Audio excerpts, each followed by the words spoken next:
اسلام کی بنیادی تعلیمات، خطبات مکمل۔ ایمان کی کسوٹی۔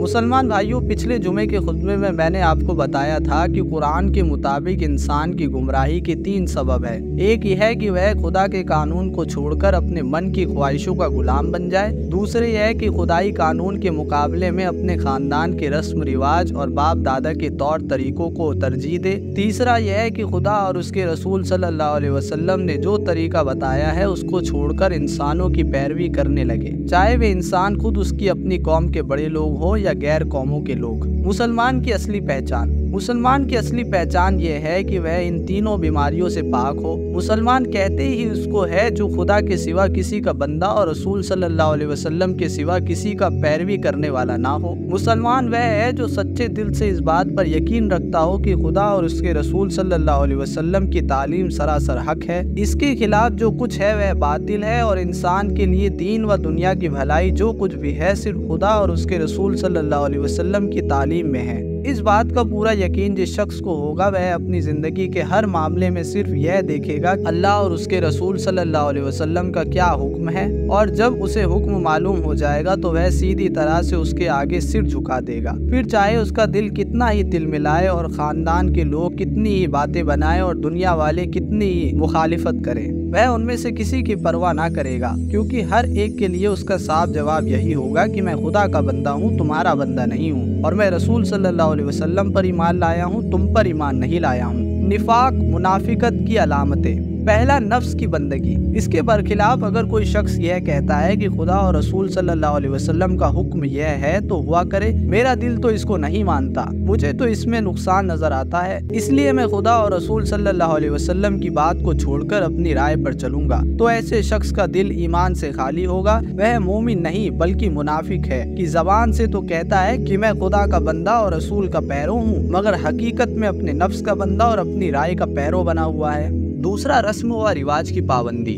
اسی طرح اگر کوئی شخص یہ کہتا ہے کہ خدا اور اس کے رسول صلی اللہ علیہ وسلم کا حکم کچھ بھی ہو، مگر فلاں بات تو باپ دادا سے ہوتی چلی آ رہی ہے، اس کو کیسے چھوڑا جا سکتا ہے، یا فلاں فائدہ تو میرے خاندان یا برادری میں مقرر ہے، اسے کیسے توڑا جا سکتا ہے، تو ایسے شخص کا شمار بھی منافقوں میں ہوگا، چاہے نمازیں پڑھتے پڑھتے اس کی پیشانی پر کتنا ہی بڑا گھٹا پڑ گیا ہو اور ظاہر میں اس نے کتنی ہی دینی صورت بنا رکھی ہو، اس لیے کہ دین کی اصل حقیقت اس کے دل میں اتری ہی نہیں۔ دین رکوع اور سجدے و روزے اور حج کا نام نہیں ہے، اور نہ دین انسان کی صورت اور اس کے لباس میں ہوتا ہے، بلکہ اصل میں دین نام ہے خدا اور رسول کی فرما برداری کا۔ جو شخص اپنے معاملے میں خدا اور رسول کی فرما برداری سے انکار کرتا ہے، اس کا دل حقیقت میں دین سے خالی ہے، اس کی نماز اور اس کا روزہ اور اس کی شرعی اور دینی صورت ایک دھوکے کے سوا کچھ نہیں۔ تیسرا، دوسری قوموں کی نکالی۔ اسی طرح اگر کوئی شخص خدا کی کتاب اور اس کے رسول کی ہدایت سے بے پرواہ ہو کر کہتا ہے کہ فلاں بات اس لیے اپنائی جائے کہ وہ انگریزوں میں رائج ہے، اور فلاں بات اس لیے قبول کی جائے کہ فلاں قوم اس کی وجہ سے ترقی کر رہی ہے، اور فلاں بات اس لیے مانی جائے کہ فلاں بڑا آدمی ایسا کہتا ہے، تو ایسے شخص کو بھی اپنے ایمان کی خیر منانی چاہیے۔ یہ باتیں ایمان کے ساتھ جمع نہیں ہو سکتی۔ مسلمان ہونا اور مسلمان رہنا چاہتے ہو تو ہر اس بات کو اٹھا کر دیوار پر دے مارو جو خدا اور اس کے رسول صلی اللہ علیہ وسلم کی بات کے خلاف ہو۔ اگر تم ایسا نہیں کر سکتے تو اسلام کا دعویٰ تمہیں شوبہ نہیں دیتا۔ زبان سے کہنا کہ ہم خدا اور رسول صلی اللہ علیہ وسلم کو مانتے ہیں، مگر اپنی زندگی کے معاملوں میں ہر وقت دوسروں کی بات کے مقابلے میں خدا اور رسول صلی اللہ علیہ وسلم کی بات کو رد کرتے رہنا نہ ایمان ہے نہ اسلام، بلکہ اس کا نام منافقت اور کپٹ ہے۔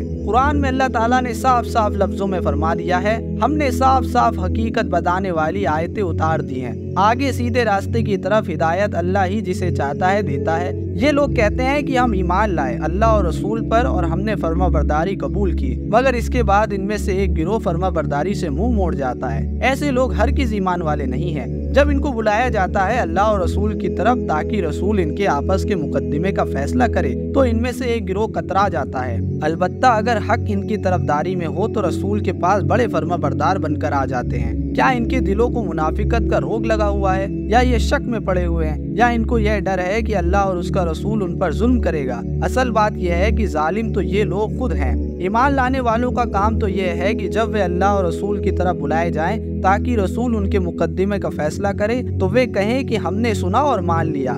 ایسے ہی لوگ کامیاب ہونے والے ہیں، اور کامیاب وہی ہے جو اللہ اور رسول کی فرما برداری کرے اور اللہ سے ڈرے اور اس کی نافرمانی سے بچے۔ कुरान सूरा 24 नूर आयतें 46 से 52। इन आयतों में ईमान की जो तशरीह दी गई है उस पर गौर कीजिए। असली ईमान यह है कि अपने आप को खुदा की किताब और उसके रसूल सल्लल्लाहु अलैहि वसल्लम की हिदायत के सुपुर्द कर दे। जो हुक्म वहाँ से मिले उसके आगे सिर झुका दे और उसके मुकाबले में किसी की ना सुने, ना अपने दिल की, ना खानदान वालों की और ना दुनिया वालों की। यह कैफियत जिसमें पैदा हो जाए वही मोमिन और मुस्लिम है, और जो इससे खाली हो उसकी हैसियत मुनाफिक कपटाचारी से ज्यादा नहीं।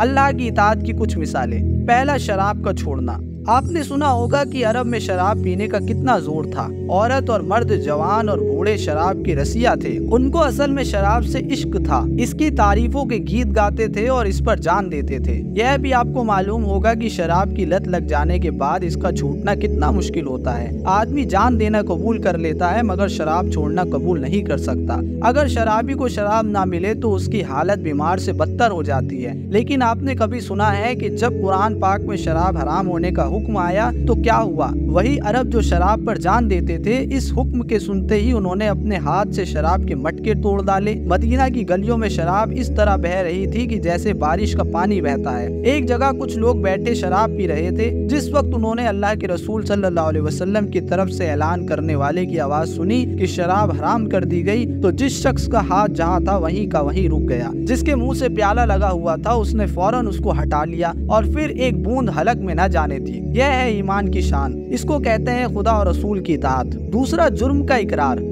आपको मालूम होगा कि इस्लाम में जिना की सजा कितनी सख्त रखी गई है। नंगी पीठ पर 100 कोड़े, जिनका ख्याल करने ही से आदमी के रोंगटे खड़े हो जाएं। और अगर शादीशुदा आदमी हो तो उसके लिए संगसारी की सजा है, यानी उसको पत्थरों से इतना मारना कि वह मर जाए। ऐसी सख्त सजा का नाम सुनकर ही आदमी कांप उठता है। मगर आपने यह भी सुना होगा कि जिनके दिल में ईमान था उनकी क्या कैफियत थी। एक शख्स जिना कर बैठा, कोई गवाह ना था, कोई अदालत तक पकड़कर ले जाने वाला ना था, कोई पुलिस को खबर करने वाला ना था। सिर्फ दिल में ईमान था जिसने उस आदमी से कहा कि जब तूने खुदा के कानून के खिलाफ अपने नफ्स की ख्वाहिश पूरी की है तो अब जो सजा खुदा ने इस जुर्म के लिए तय की है उसको भुगतने के लिए तैयार हो जा। चुनांचे वह शख्स खुद अल्लाह के रसूल सल्लल्लाहु अलैहि वसल्लम की खिदमत में हाजिर होता है और अर्ज करता है कि ए अल्लाह के रसूल, मैंने जिना किया है, मुझे सजा दीजिए। आप मुंह फेर लेते हैं तो फिर दूसरी तरफ आकर यही बात कहता है। आप फिर मुंह फेर लेते हैं तो फिर सामने आकर सजा की दरख्वास्त करता है कि जो गुनाह मैंने किया है उसकी सजा मुझे दी जाए। यह है ईमान।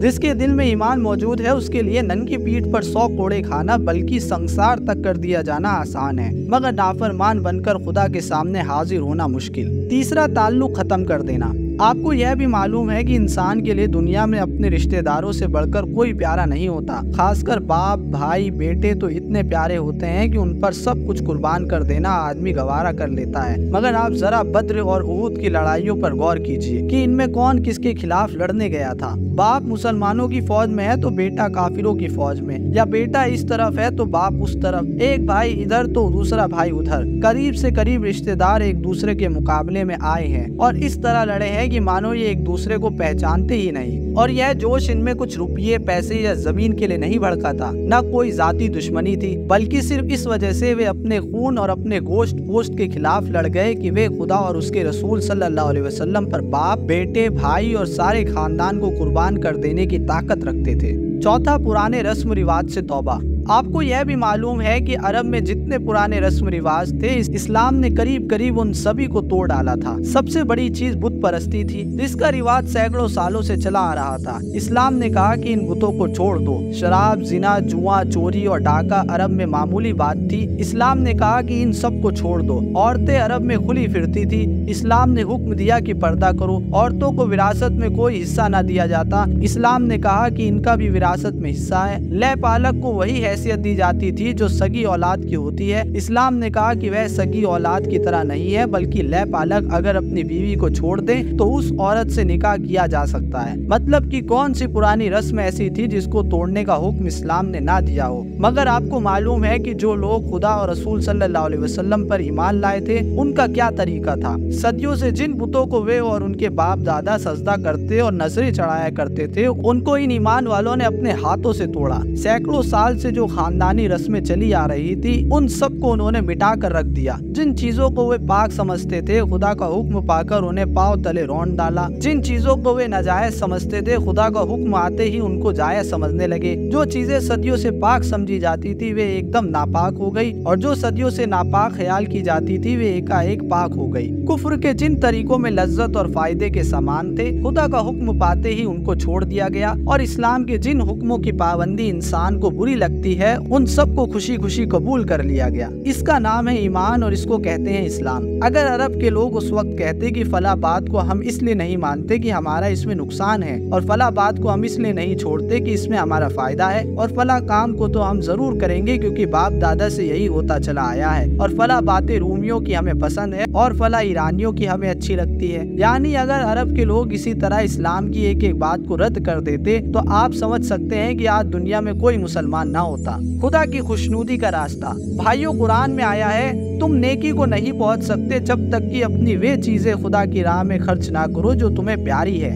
कुरान सूरा 3 आले इमरान आयत 92। बस यही आयत इस्लाम और ईमान की जान है। इस्लाम की असल शान यही है कि जो चीजें आपको प्यारी है उनको खुदा की खुशी पर कुर्बान कर दे। जिंदगी के सारे मामलों में आप देखते हैं कि खुदा का हुक्म एक तरफ बुलाता है और नफ्स की ख्वाहिशें दूसरी तरफ बुलाती हैं। खुदा एक काम का हुक्म देता है, नफ्स कहता है कि इसमें तो तकलीफ है या नुकसान। खुदा एक बात से रोकता है, नफ्स कहता है कि यह तो बड़ी मजेदार चीज है या बड़े फायदे की चीज है। एक तरफ खुदा की खुशनुदी होती है और दूसरी तरफ एक दुनिया की दुनिया खड़ी होती है। मतलब यह है कि जिंदगी में हर कदम पर इंसान को दो रास्ते मिलते हैं। एक रास्ता इस्लाम का है और दूसरा कुफ्र और निफाक का। जिसने दुनिया की हर चीज को ठुकराकर खुदा के हुक्म के आगे सिर झुका दिया उसने इस्लाम का रास्ता इख्तियार किया और जिसने खुदा के हुक्म को छोड़कर अपने दिल की या दुनिया की खुशी पूरी की उसने कुफ्र या निफाक का रास्ता इख्तियार किया।